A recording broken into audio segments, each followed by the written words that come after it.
በራእይ መጽሐፍ ውስጥ ካሉ ምስጢሮች ሁሉ ምን አርጋትም እንደ 144 ሺዎቹ ቁጥር አእምሮን የሚፈታተን የለም። እውነት ነው። በጣም አነጋጋሪ ነው። በምዕራፍ 7 ላይ ከ12ቱ የእስራኤል ነገዶች እንደተታተሙ ይነገራል። ከዚያ ደግሞ ምዕራፍ 14 ላይ በጽዮን ተራራ ላይ ከበጉ ጋር ቆሞ እናያቸዋለን።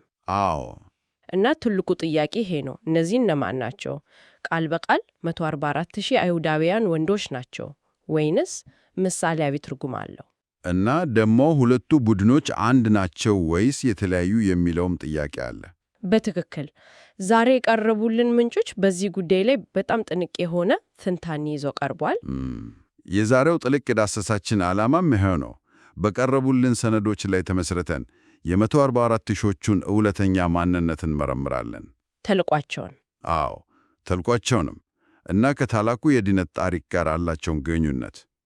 ትንታኔው ደግሞ ባራር ወደ አንድ መሰረታዊ ነጥብ ይመልሰናል።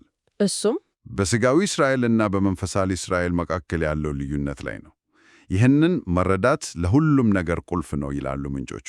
እጅግ በጣም ጥሩ መነሻ ነው። ምክንያቱም ብዙ ጊዜ ንባቡን በቀጥታ ወስደን ከ12ቱ ነገዶች ስለተባለ ጉዳዩ የዘር ሐረግ ብቻ እንደሆነ እናስባለን። አዎ የመጀመሪያው ግምት እሱ ነው። ነገር ግን ምንጮቹ ይህንን ቀጥተኛ ንባብ ይሞግቱታል።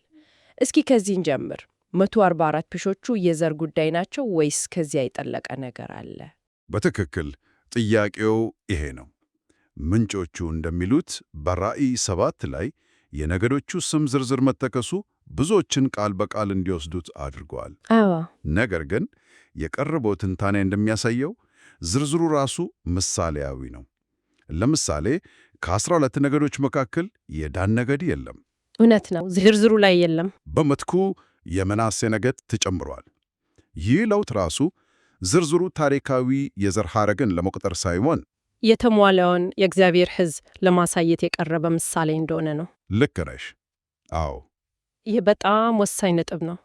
የነገዶቹ ዝርዝር ራሱ ፍጹም ታሪካዊ ካልሆነ ትርጉሙም ምሳሌያዊ ሊሆን ይችላል ማለት ነው። በትክክል። ታዲያ ከሥጋዊ እስራኤል ጀርባ ያለው ሐሳብ ምንድን ነው? እዚህ ላይ ነው እንግዲህ መንፈሳዊ እስራኤል የሚለው ጽንሰ ሐሳብ የሚገባው። ምንጮቹ እንደሚሉት የእግዚአብሔር የዘላለም ዕቅድ ከመጀመሪያውም ቢሆን ከአሕዛብ ሁሉ የተሰበሰበ ዓለም አቀፋዊ ቤተሰብ መፍጠር ነበር። አዎ ሥጋዊ እስራኤል ለዚህ ታላቅ ዕቅድ እንደ መጀመሪያ እርምጃ ወይም እንደ አንድ ጥላ እና ምሳሌ ሆኖ አገልግሏል። ማለትም የመጨረሻው ግብ አልነበረም፣ ወደ ግቡ የሚያደርስ መንገድ እንጂ። ይህንን ውስብስብ ሐሳብ ግልጽ ለማድረግ ምንጮቹ እጅግ አስደናቂ የሆኑ ምሳሌዎችን ይጠቀማሉ። ምሳሌዎች ሁሌም ጥሩ ናቸው። ከባድ ሐሳቦችን በቀላሉ ለመረዳት ያግዛሉ። እስኪ መጀመሪያውን እንስማው። የመጀመሪያው የሕንፃ ንድፍ ወይም ብሉፕሪንት ምሳሌ ነው። አንድ ትልቅ ሕንፃ ከመገንባቱ በፊት ዝርዝር ንድፍ ያስፈልገዋል። የግድ ነው። ያ ንድፍ ሕንፃው አይደለም፣ ነገር ግን ሕንፃው ምን መምሰል እንዳለበት ያሳያል። ምንጮቹ እንደሚሉት ሥጋዊ እስራኤል ከሕግጋቱና ከቤተ መቅደሱ ሥርዓቶች ጋር እውነተኛው ቤተ መቅደስ ለሚሆነው ማለትም ከዓለም ሁሉ ለሚሰበሰበው የሚመናን አካል እንደ ንድፍ ሆኖ አገልግለዋል። እና ንድፉ ሥራውን ሲጨርስ ትኩረቱ ወደ እውነተኛው ሕንፃ ይዞራል ማለት ነው። በትክክል ልክ እንደዛ። በጣም ግልጽ ያደርገዋል። ሌላስ ምሳሌ አለ? አዎ ሁለተኛው ምሳሌ ምናልባትም ከዚህ የበለጠ የግልና ስሜታዊ ነው። የያዕቆብ የልያና የራሔል ታሪክ። አዎ ታሪኩን እንደምናውቀው ያዕቆብ ከልቡ የወደዳት ራሔልን ነበረ። እሷን ለማግባት 7 ዓመት ሙሉ ሰርቷል። ነገር ግን በአባቷ ተንኮል መጀመሪያ ያገባው ልያ ነው። አዎ በኋላ ግን ራሔልን ማገባ። እዚህ ምሳሌ ላይ ሥጋዊ እስራኤል እንደ ልያ ናት፣ ያልተወደደችው ግን አስፈላጊዋ የመጀመሪያ ሚስት። ዋው! እውነተኛዋና የታሰበችው ሙሽራ መንፈሳዊ እስራኤል ደግሞ እንደ ራሔል ናት። የእግዚአብሔር የልብ ፍላጎት ሁሌም ራሔል ማለትም ዓለም አቀፉ ቤተ ክርስቲያን ነበረች። ይህ በጣም ደፋር አባባል ነው። ልክ ያዕቆብ ልያን ሳይፈልግ እንዳጋባት ሁሉ እግዚአብሔርም ሥጋዊ እስራኤልን የፍጻሜ ግቡ አድርጎ አላሰባውም ነበር እያሉ ነው ምንጮቹ። ሐሳቡ እሱ ነው። ጥሪው ለራሱ ሳይሆን ለሚመጣው ነገር መንገድ ለመክፈት ነበር። እና ሦስተኛው ምሳሌ? ሦስተኛውም ይህንን ያጠናክራል። የኢስማኤልና የይስሐቅ ታሪክ ነው። አዎ ሁለቱም የአብርሃም ልጆች ናቸው። ኢስማኤል ደግሞ በሥጋ የበኩር ነው። ነገር ግን የተስፋው ቃል የተሰጠው ለይስሐቅ ነበር። ልክ ነሽ። እንደ እውነተኛ በኩር የተቆጠረው ይስሐቅ ነበር። ምንጮቹም ይህንን በመጥቀስ ሥጋዊ እስራኤል እንደ ኢስማኤል፣ መንፈሳዊ እስራኤል ደግሞ እንደ ይስሐቅ የተስፋው ቃል ልጅ ነው ይላሉ። በኩርነት የሚወሰነው በሥጋዊ ልደት ሳይሆን በመለኮታዊ ምርጫና በተስፋ ቃል ነው ማለት ነው። በትክክል። እንግዲህ በእነዚህ 3 ምሳሌዎች ስንመለከተው 144 ሺዎቹ የዘር ሐረግ ጉዳይ ሳይሆን መንፈሳዊ እስራኤልን የሚወክሉ መሆናቸውን ነው የሚያሳየው። መደምደሚያው ይኸው ነው። ቁም ነገሩ ዘር ሳይሆን እምነትና ታማኝነት። እሺ፣ ማንነታቸው ይሄ ነው ካልን ቀጥሎ የሚመጣው ትልቅ ጥያቄ ታዲያ ምን ሊሰሩ ነው የተጠሩት? ተልዕቋቸው ምንድን ነው? አዎ፣ ምንጮቹ ደግሞ ከሌላ ቁልፍ ቡድን ጋር ያገናኛቸዋል። በራእይ 11 ላይ ከተጠቀሱት ሁለቱ ምስክሮች ጋር። አዎ፣ እዚህ ላይ በጣም ወሳኝ የሆነ ግንኙነት ይፈጠራሉ። ጸሐፊው 144 ሺዎቹና ሁለቱ ምስክሮች አንድና ተመሳሳይ ቡድን እንደሆኑ ነው የሚከራከረው። ቆይ፣ ይሄ በጣም ትልቅ አባባል ነው። ሁለቱ ምስክሮች በቁጥር 2 ናቸው፣ 144 ሺዎቹ ግን ብዙ ናቸው። እንዴት ነው ይህንን የሚያባራሩት? በጣም ጥሩ ጥያቄ ነው። በቀረበው ትንታኔ መሰረት 2 የሚለው ቁጥር እዚህ ላይ ምሳሌያዊ ነው። ያው በሙሴ ሕግ መሰረት አንድ ነገር እውነት ለመሆን ቢያንስ የ2 ወይም የ3 ምስክሮች ቃል ያስፈልጋል። ልክ ነሽ።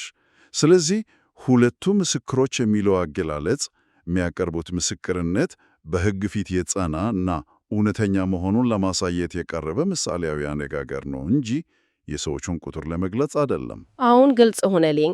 የቁጥሩ ዓላማ ሕጋዊ ምስክርነትን ማሳየት ነው። አዎ፣ 144 አላፍቶቹ በሙሉ እንደ 2 የታመኑ ምስክሮች ሆነው ያገለግላሉ። ታዲያ በዚያ አስከፊ በሆነው የሃንስ ሸመንሽል ቀናት የመከራ ጊዜ ተልዕኳቸው ምንድን ነው? ተልዕኳቸው 2 ገጽታ አለው። አንደኛ፣ ዘላለማዊውን ወንጌል በትላልቅ ኃይል ይሰብካሉ። ይህም ማለት ለአውሬው እንዳይሰግዱ ማስጠንቀቅ። በትክክል። ሁለተኛውና ኤክሲሱ አስፈላጊው ተልዕኳቸው በዚያ የስደት ዘመን ቤተ ክርስቲያንን ወይም የተቀሩትን አማኞች መጠበቅ ነው። እንደ አረኖች ሆነው ያገለግላሉ። አዎ፣ እና ያላቸው ታላቅ ኃይል ከራሳቸው የመነጨ ሳይሆን በኋለኛው ዝናብ በተመሰለው የመንፈስ ቅዱስ ኃይል መፍሰስ የተሰጣቸው ነው። ይቅርታ፣ የኋለኛው ዝናብ ስንል ምን ማለት ነው? ይሄ ከብሉይ ኪዳን ነቢያት በተለይ ከኢዩኤል መጽሐፍ የተወሰደ ጽንሰ ሐሳብ ነው። የመጀመሪያው ዝናብ በበዓለ ሐምሳ ያወረደውን የመንፈስ ቅዱስ ኃይል ሲወክል፣ የኋለኛው ዝናብ ደግሞ በመጨረሻው ዘመን ለመጨረሻው ታላቅ የወንጌል መከር እግዚአብሔር የሚያፈሰው ታላቅ ኃይልን ያመለክታል። ልክ እንደዛ ነው። 144 ሺዎቹ የዚህ ኃይል ተቀባዮችና አስተላላፊዎች ናቸው። ስለዚህ በከባድ ስደት ወቅት በመንፈስ ቅዱስ ኃይል የተሞሉ ጠባቂዎችና ሰባኪዎች ናቸው ማለት ነው። በትክክል። በዚያ የጨለማ ሰዓት የእግዚአብሔር መልስና ብርሃን ናቸው። ተልኳቸው አደገኛ ነው። ይህም ወደሚቀጥለው ነጥብ ይመራናል። ይህንን ከፈጸሙ በኋላ ምን ይገጥማቸዋል? ምንጮቹ ወደ አንድ አስደናቂ ሰማያዊ ትዕይንት ይወስዱናል። በመስታወት ባህር ላይ ቆሞ ይታያሉ። አዎ፣ ይህ አውሬውን ላሸነፉት ማለትም በታማኝነታቸው እስከ ሞት ለደረሱት ሰማዕታት የሚሰጥ ሽልማት ነው። ሁሉም ሰማዕታት፣ በሁሉም ዘመናት የነበሩ ሰማዕታት ሁሉ የመጀመሪያው ትንሣኤ ተከፋፋዮች ናቸው። 144 ሺዎቹ የዚህ ሰፊ የሰማዕታት ቡድን የመጨረሻው አካል ናቸው። የመስታወት ባህር፣ ይህ ምስል ከቀይ ባህር መሻገር ጋር የሚያመሳስለው ነገር አለ። በጣም ጥሩ ዳኪር በባ ነው። ሙሉ በሙሉ ይገናኛል። እስራኤላውያን ቀይ ባህርን ከተሻገሩ በኋላ የድል መዝሙር ዘምረዋል። የሙሴን መዝሙር። አዎ፣ እዚህም ጋር ሰማዕታቱ የስደትና የሞትን ቀይ ባህር ከተሻገሩ በኋላ በመስታወት ባህር ላይ ቆሞ የሙሴን ቅኔና የበጉን ቅኔ ይዘምራሉ። የብሉይና የሐዲስ ኪዳን የድነት ታሪክ አንድ መሆኑን ለማሳየት። በትክክል ድላቸው ፍጹም መሆኑን የሚያበስር መዝሙር ነው። ነጭ ልብስ መልበሳቸውስ? ነጭ ልብስ መልበሳቸው በመንፈስ የተነሱትን የከበረውንና ማይጠፋውን አካላቸውን ያመለክታል። ይህ ሁሉ ለታማኞቹ የሚሰጥ ሽልማት እንደሆነ ግልጽ ነው። ነገር ግን ምንጮቹ ጉዳዩ ከዚያ የዘለለ እጅግ የጠለቀ ሰማያዊ ዓላማ እንዳለው ይጠቁማሉ። በትክክል እዚህ ላይ ነው የትንታኔው ልብ የሚገኘው። የሰይጣን ዋና ክስ ምን ነበር? የእግዚአብሔር ትእዛዛት በደካማ ፍጥሯን ሊጠበቁ አይችሉም የሚል፣ ፍቅሩና ሕጉ አይጣጣሙም የሚል። የመጀመሪያው ትንሣኤ ይህንን የዘመናት ክስ በአፈን ሶፊ ውድቅ የሚያደርግ የመጨረሻ ማረጋገጫ ሆኖ ያገለግላል። እንዴት ማለት ነው? ይህንን ትንሽ እናብራራው። ሰማያቱ በተለይም 14048ቶቹ እጅግ በከፋው የመከራ ሰዓት እስከ ሞት ድረስ ታማኝ በመሆን በራሳቸው ኃይል ሳይሆን በመንፈስ ቅዱስ ኃይል። አዎ፣ በዛ ኃይል የእግዚአብሔርን ትእዛዛት መጠበቅ እንደሚቻል በተግባር ያረጋግጣሉ። ስለዚህ ትንሣኤያቸው የግል ሽልማታቸው ብቻ ሳይሆን የእግዚአብሔር ሕግ ፍትሐዊ መሆኑን የሚያረጋግጥ ማስረጃ ይሆናል ማለት ነው። ልክ ነሽ። የእግዚአብሔርን ባህሪና ፍትሕ በሙላው ፍጥረት ፊት፣ በመላእክት ፊት ያጸድቃል። ይህ በጣም ጥልቅ ሐሳብ ነው። እስኪ ወደ መጀመሪያው ጥያቄያችን እንመለስ። ጸሐፊው በራእይ 7 እና በራእይ 14 ላይ የተጠቀሱት 14048ቶቹ አንድ ቡድን መሆናቸውን እንዴት እርግጠኛ ሆነ? ይህ በጣም አስፈላጊ ጥያቄ ነው። ጸሐፊው ሁለቱ ቡድኖች አንድ መሆናቸውን ለማሳየት 6 ቁልፍ ማስረጃዎች ይዘረዝራል። እሺ፣ እስኪ እንመርምራቸው። የመጀመሪያው ምንድን ነው? የመጀመሪያው ግልጽ የሆነው ነው። ቁጥራቸው አንድ ነው፣ 14048። እሺ፣ ይህ ጠንካራ መነሻ ነው። ሁለተኛውስ? ሁለተኛ፣ ሁለቱም በበጉ ፊት ቆመዋል። በምዕራፍ 7 ላይ በዙፋኑ ፊትና በበጉ ፊት ቆመው ይላል። በምዕራፍ 14 ላይ ደግሞ በጽዮን ተራራ ላይ በጉ ቆሞ ነበር፣ ከእርሱም ጋር 144,000 ይላል። ግንኙነታቸው ከበጉ ጋር ነው። አዎ። ሦስተኛ፣ ሁለቱም አውሬውን አሸንፈዋል። በምዕራፍ 7 ላይ ከታላቁ መከራ የመቱ ይላቸዋል። በምዕራፍ 14 ደግሞ ነውር የለባቸው መሆናቸው ድል እንዳደረጉ ያሳያል። ስለዚህ ቁጥራቸው አንድ ነው፣ ቦታቸው አንድ ነው፣ ያደረጉትም ነገር አንድ ነው። አራተኛውስ? አራተኛ፣ ሁለቱም በግንባራቸው ላይ ታትመዋል። ስለ ማህተሙ ትንሽ እናውራ። መለኮታዊ ባለቤትነትንና ጠበቃን እንደሚያመለክት ተናግረናል። ለማን ነው የሚሰጠው? አዎ፣ ምንጮቹ ከሕዝቅኤል 9:1 ክፍልን ይጠቅሳሉ። ማህተሙ የሚሰጠው በእርሷም ስለሚደረገው ርኩሰት ሁሉ ለሚያለቅሱና ለሚጠክዙ ሰዎች ነው።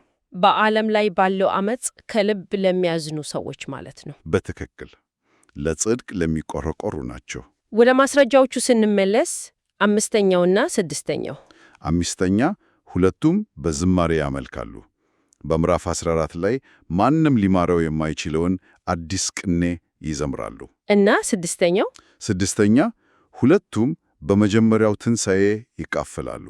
ለእግዚአብሔርና ለበጉ በኩራት ወይም የመጀመሪያ ፍሬዎች መሆናቸው ይህንን ያሳያል። እነዚህን 6 መመሳሰሎች አንድ ላይ ስናያቸው፣ አዎ፣ ስለ አንድ ቡድን በሁለት የተለያዩ ጊዜያትና ሁኔታዎች እየተነገረን እንደሆነ ግልጽ ይሆናል። ያየናቸውን ነጥቦች በሙሉ ጠቅለል እናድርጋቸው።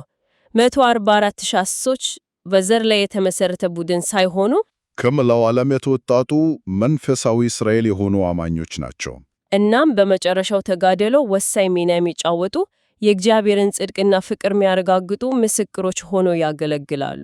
አዎ፣ ትኩረቱ ማን ይገባል ከሚለው የዘር ጥያቄ ወደ ማን እስከ መጨረሻው ጸንቶ ይቆማል ወደሚለው የእምነት ጥያቄ ይለወጣል። ማዕከላዊው ሐሳብ ሥጋዊው ነገር ለመንፈሳዊ እውነታ ጊዜያዊ መሳሪያና ጠላ ሆኖ ማገልገሉ ነው። የመጨረሻው ማንነት የሚወሰነው በደም ሳይሆን በበጉ ደምና በእምነት ነው። ለመደምደሚያ የሚሆን ሐሳብ ምንጮቹ የሰማዕታቱ ትንሣኤ የእግዚአብሔርን ባህሪ ለማጽደቅ የመጨረሻ ማረጋገጫ ነው ሲሉ፣ ይህ ለአድማጭ አንድ በጣም ትልቅና የግል ጥያቄን ያስነሳል።